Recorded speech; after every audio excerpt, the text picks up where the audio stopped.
Okay, today we discuss bisection method. So bisection method is one of the root finding methods for nonlinear equations or for system of nonlinear equations in mathematics. Bisection method is a root finding method which repeatedly bisects an interval into subintervals in which a root must lie for further proceedings or processing. It is considered to be very simple and robust method, but it is relatively slow. Due to slow convergence, it is often used to obtain a rough approximation to a solution, which is then used as a starting point for more rapidly converging methods. It is also known as dichotomy method, interval halving methods, or binary search method. Bisection method can be summarized in following steps. Okay, we can repeat it. In mathematics, bisection method is a root finding method which repeatedly bisects an interval into subintervals in which a root must lie for further processing. कि bisection method क्या करता है? एक तो ये करता है कि एक इंटरवल को सब इंटरवल्स में बाइसेक्ट मीन कि दो बराबर हिस्सों में डिवाइड करता है. It is considered to be very simple. इसको बहुत सिंपल कंसिडर किया जाता है. रोबस्ट के इसका जो रूट है वो हर सूरत में बताता है, मतलब क्लियर कट आंसर आता है, but it is relatively slow, दूसरों से स्लो चलता है. Due to slow convergence it is often used to obtain a rough approximation to a solution, which is then used as a starting point for more rapid converging methods. अब कुछ जो methods हैं उनको hybrid किया जा सकता है कि एक पहले एक मेथड लगाएं, उससे एक रफ एस्टिमेट लें, और वो जो रफ एस्टिमेट है उसको इनिशियल गैस के तौर पर लिया जाए और उसके ऊपर दूसरा मेथड लगाया जाए जो उसी स्पीड को मज़ीद फास्ट करे. It is also known as dichotomy method. ये किस मैथमेटिशियन के नाम पे है? इंटरवल हाल्विंग के इंटरवल हाल्विंग मीन के इंटरवल को ऑफ करने वाला मेथड.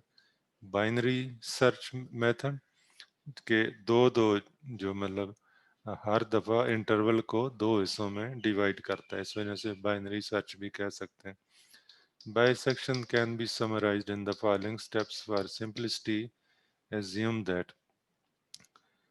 तो क्या assume है कि there exist a root in the interval A B.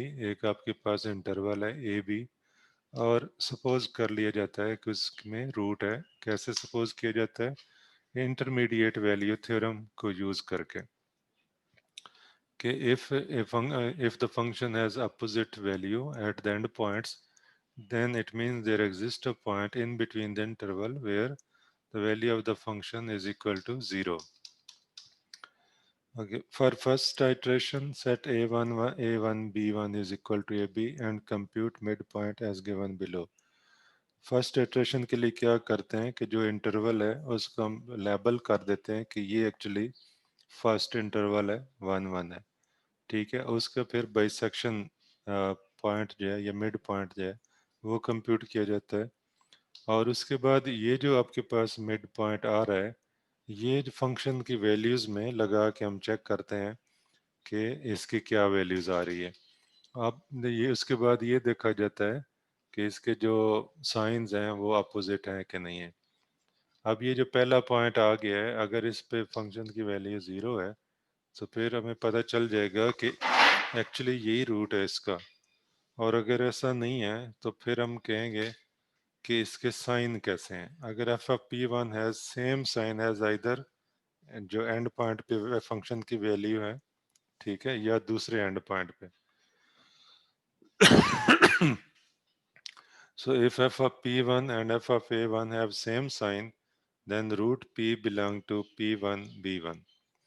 If f of p1 and f of a1 have opposite sign, then root p belong to a1 p1.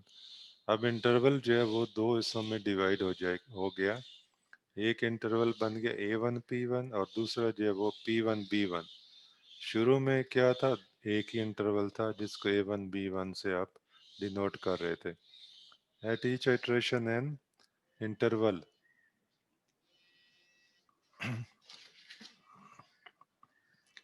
Her iteration पे क्या होता है कि जो इंटरवल है वो दो हिस्सों में contains root P, and after N iteration of the procedure the uncertainty in P is reduced down to, कि हर इटरेशन के ऊपर जो इंटरवल है, ठीक है, वो क्या हो रहा है, at each iteration an interval contains root, interval में रूट है, and after N iteration of the procedure, कि अगर इसमें एन इटरेशन हो, फर्ज करें 4 इटरेशन है, ये इंटरवल जो है वो A4 B4 है, तो 4 इटरेशन जैसे ही प्रोसीड करेंगे उसमें रूट होगा, अगर उसके साइन जो अपोजिट हैं तो अनसर्टनिटी जो है वो रिड्यूस होती जाएगी और हम रूट के करीब पहुंचते जाएंगे।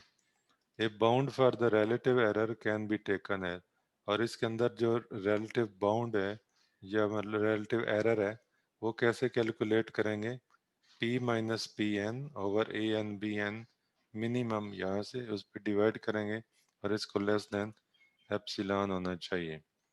ठीक है, अब ये ग्राफिकली कैसे होगा कि ये आपके पास इंटरवल है ए बी, ये कोई कर्व है या फिर जो फंक्शन है उसका ग्राफ बन रहा है।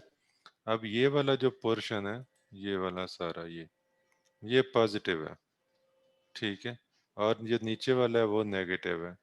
तो एक्स एक्सिस से जो ऊपर वाली वैल्यूज हैं एफ ऑफ, जहाँ पे आप कहते हो कि ये पॉजिटिव है, ठीक है, और जो एक्स एक्सिस के नीचे वाली वैल्यूज हैं यहाँ नेगेटिव है। अब ये पॉइंट पी जो है ये एक्स एक्सिस के ऊपर है, तो इस वजह से यहाँ पे F of P equal to 0 होगा।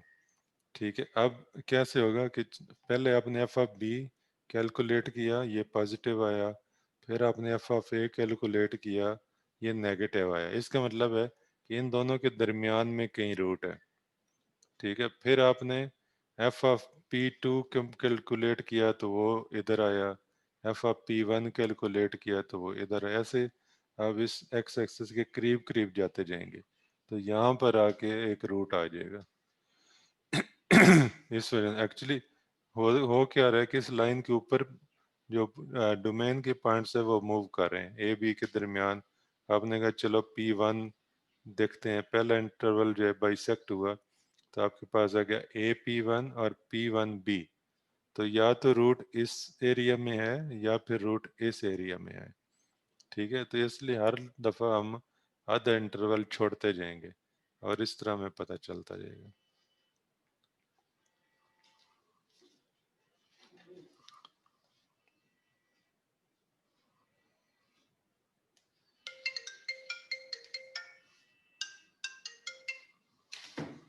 Example, we can solve an example.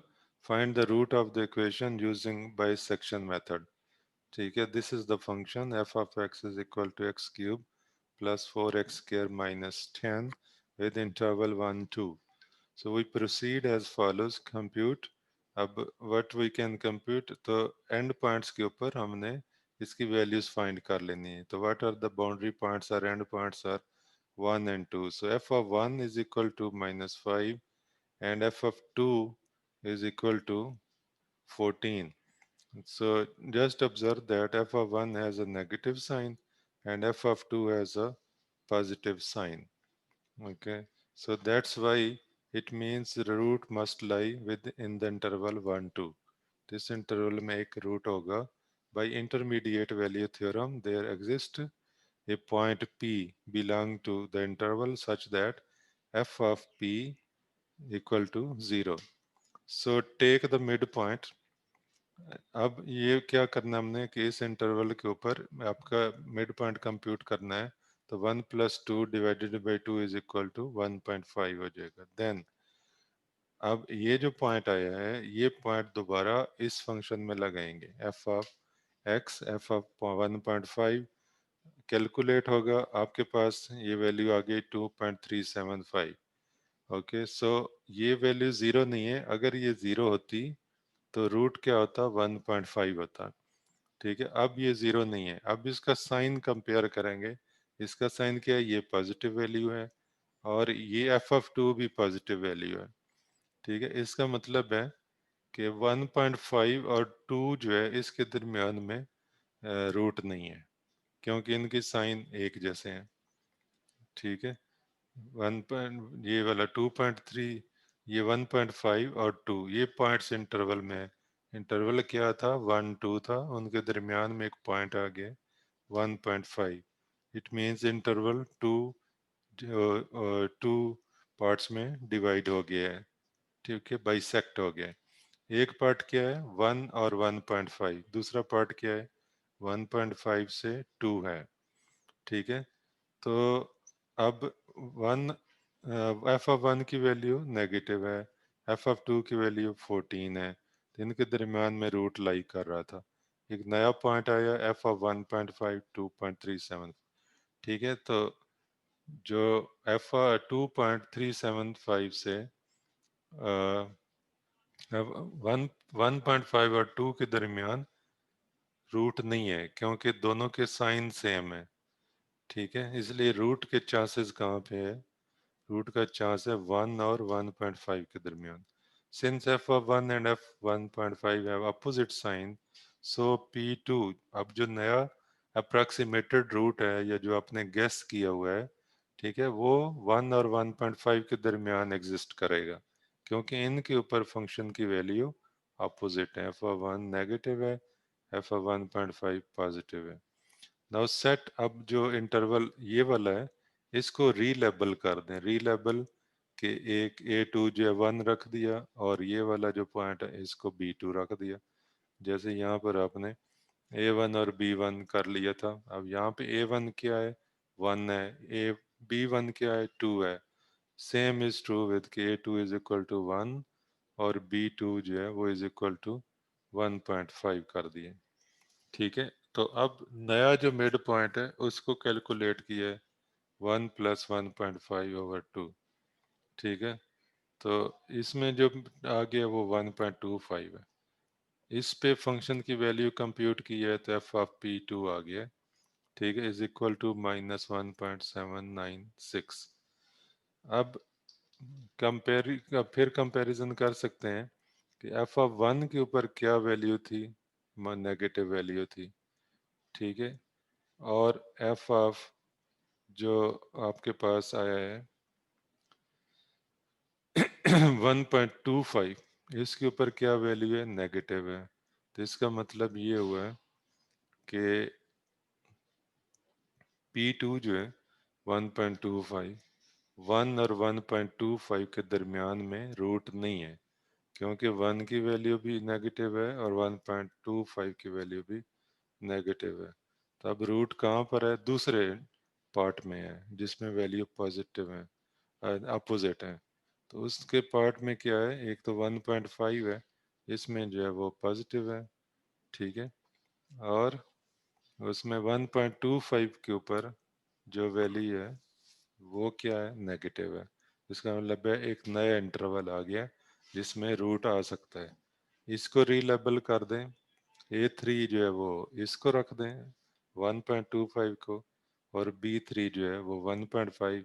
और यहाँ से ये भी पता चलेगा वो यार कंप्यूटिंग द थर्ड इटरेशन। ठीक है, थर्ड इटरेशन कंप्यूट हो रही है तो P3 is equal to 1.25 plus 1.5, और यहाँ से मिड पॉइंट आपका आया तो 1.375 आ गया।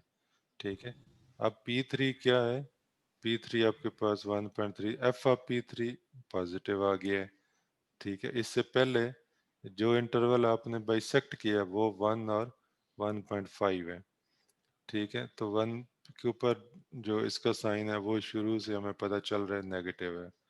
ठीक है, और इसके ऊपर पॉजिटिव है। इसका मतलब है कि जो नया इंटरवल है वो 1 और 1.375 है। ये 1.375 और 1.25, क्योंकि 1.25 के ऊपर इसकी वैल्यू नेगेटिव है। ठीक है, और 1.375 के ऊपर पॉजिटिव है। तो इंटरवल जो है वो छोटा होता जा रहा है। ठीक है, और हर दफ़ा आप एक पार्ट जो इंटरवल का वो छोड़ रहे हैं। ठीक है, इसलिए ये इंटरवल अब छोटा होता जा रहा है। इसके ऊपर ऐसी मिड पॉइंट कंप्यूट किया और इसकी वैल्यूज कंप्यूट की, तो आपके पास माइनस पॉइंट ये नेगेटिव आ गया। ठीक है,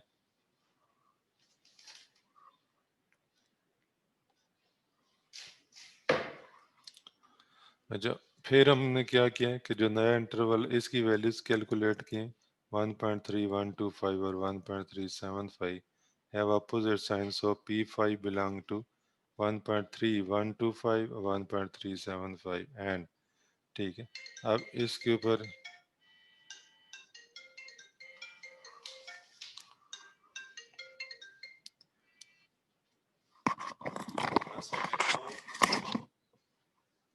हेलो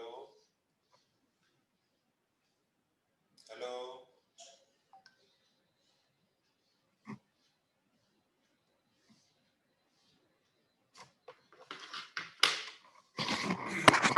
इसी तरह जो हमारा इंटरवल है वो आगे हाफ होता जाएगा और इंटरवल जो है वो छोटा होता जाएगा, और हम कहाँ पर स्टॉप कर सकते हैं। अब डिपेंड करता है कि मतलब आपको कितनी वैल्यूज चाहिए। अब देखें यहाँ पर जो रूट है 1.35 है, ठीक है, और P7 जो है 1.36 है, और P8 फिर 1.36 आ गया। इसका मतलब है कि ये जो रूट है इसको अगर दोनों को सब्ट्रैक्ट करें तो बिल्कुल ज़ीरो ज़ीरो है, कोई एरर नहीं है। ठीक है, इस वजह से हम कह सकते हैं कि 1.3 is repeating, so P is equal to 1.36 is the required root. ठीक है, अब स्टॉपिंग क्राइटेरिया के how we can stop it. To pause or terminate algorithm execution, there must be a stopping condition. Select a tolerance epsilon greater than 0 and apply algorithm.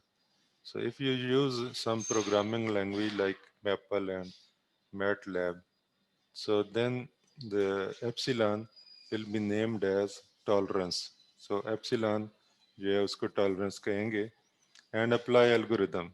Then the sequence of roots P1, P2,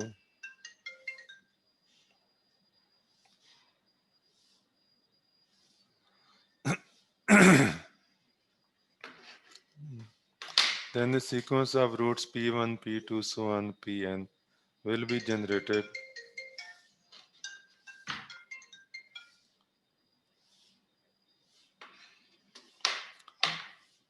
Then the sequence of roots P1, P2, so on Pn will be generated until one of the following conditions is satisfied. Okay. So ये जो sequence condition है, अब इसमें क्या है कि अगर आपके पास n जो है वो 2 है कि आप सेकेंड इटरेशन पे पहुंच गए हैं, ठीक है, तो n अगर 2 है तो P2 माइनस P1, ठीक है, इट मीन के कंजेक्टिव जो रूट्स आ रहे हैं आप उनको सब्ट्रैक्ट करके चेक कर रहे हो कि वो लेस देन एप्सिलॉन है कि नहीं है। ठीक है, एप्सिलॉन क्या है आपने खुद से किया कि इतना दोनों रूट्स में इतना फर्क होना चाहिए। तो same is true with this कि फॉर एग्जांपल आप ये भी स्टॉपिंग क्राइटेरिया रख सकते हैं, ये एब्सोल्यूट एरर है।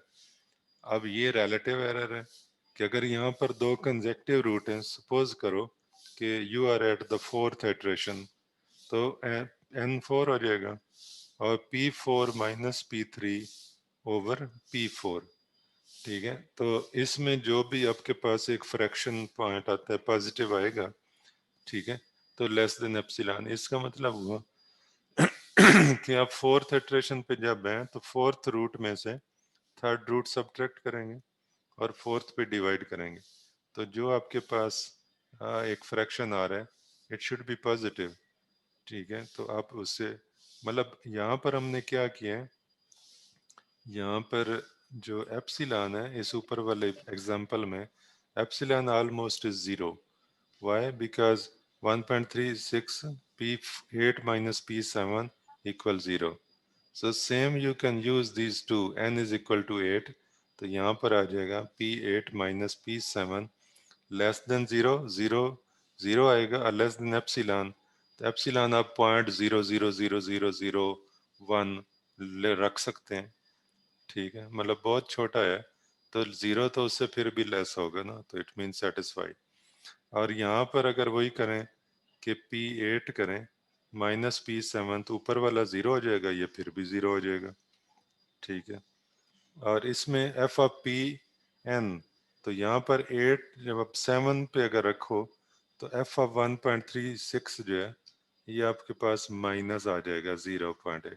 ठीक है, तो फिर भी अगर आपका जो एप्सिलॉन आपने पॉजिटिव ली हुआ है 0.0001, तो ये जो वैल्यू है एफ ऑफ पॉइंट ये उससे कम होगा, फिर भी एल्गोरिदम स्टॉप हो जाएगा। It depends on the user के which criteria he has to set. ठीक है, तो व्हेन यू यूज प्रोग्रामिंग और मेक सम एल्गोरिदम फिर you apply a condition to stop this algorithm. Adding for the sequence, so the difference, अगर हम इस तरह ये सीक्वेंस कंटिन्यू रखें P1, P2, P3, P4, तो दो जो कंजेक्टिव आप कह लें कि एलिमेंट हैं सीक्वेंस के, that should approach to zero, कि उसका जो आपस में डिफरेंस है वो जैसे मिनिमाइज होगा तो you will be close to the exact root और बेटर अप्रॉक्सीमेटेड रूट। सही है, so that is the main criteria. Remark में it is advantageous to choose the initial interval as small as possible. For example, if f of x is equal to 2x cubed minus x squared plus x minus 1, so we have both f of minus 4 into f of 4 less than 0 and f of 0, f of 1 less than 0. So bisection algorithm could be used on the interval minus 4, 4 or on 0, 1. But taking interval 0, 1 instead of minus 4, 4 will reduce by 3 times the number of iteration required. Okay. So कहने का मकसद ये है कि आपके पास ये जो function है, ठीक है, ये दो ऐसा इंटरवल है जिसके ऊपर अपोजिट वैल्यू देता है। ठीक है, एक आपके पास है जो इंटरवल है -4 और 4 है, और दूसरा इंटरवल जो है वो इसके अंदर लाई कर रहा है। ठीक है, इसके अंदर लाई करता है। अब आपने वो कहता है कि छोटे वाला आपने सिलेक्ट करना है। ठीक है, अब जो माइनस जो 0 और 1 है, ठीक है, वो -4 और 4 के अंदर लाई करता है। तो अगर हम बड़ा इंटरवल लेंगे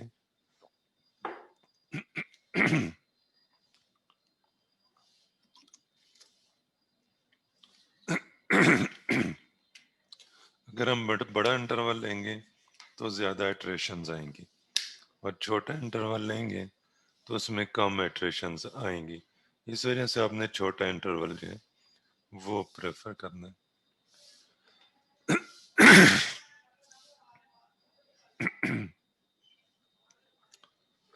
Okay, I can revise it कि bisection method क्या है? Bisection method is considered to be simplest method, robust, okay, and relatively slow. So what's the disadvantage? Disadvantage of the method is that it is relatively slow, and advantage of the method is that it is simple and robust. So due to slow convergence, it is often used to obtain a rough approximation, but still it provides a rough approximation which can be used as a starting point for another method which provides rapid convergence. So it is also known as dichotomy method, interval halving, or binary search method. Bisection method can be summarized as follows. इसको summarise किया जा सकता है कैसे कि first of all आपने एक interval select करना है, ठीक है, फिर उसका मिड पॉइंट लेना है, और फिर इन पॉइंट्स के ऊपर आपने चेक करना है कि फंक्शन की वैल्यू पॉजिटिव है या नेगेटिव है। तो रूट उस इंटरवल में फाइंड लाई करेगा जिसमें वैल्यूज जो हैं वो अपोजिट हैं। इस तरह हमने हर दफ़ा इंटरवल का जो हाफ है वो छोड़ते जाएंगे। ठीक है, जैसे ये वाला इंटरवल है, इटरेशन है, इसमें मिड पॉइंट आपने लिया है।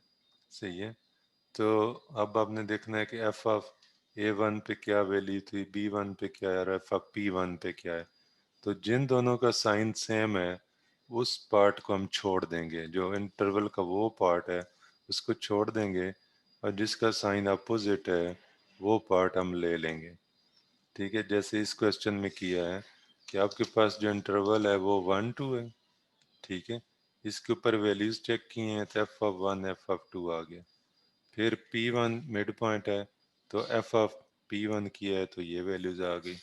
अब इसमें दोनों जो हैं वो पॉजिटिव हैं, ये वैल्यूज, और ये दोनों पॉजिटिव हैं। इसका मतलब है कि जो इंटरवल 1.5 से 2 है वो पार्ट हम छोड़ देंगे।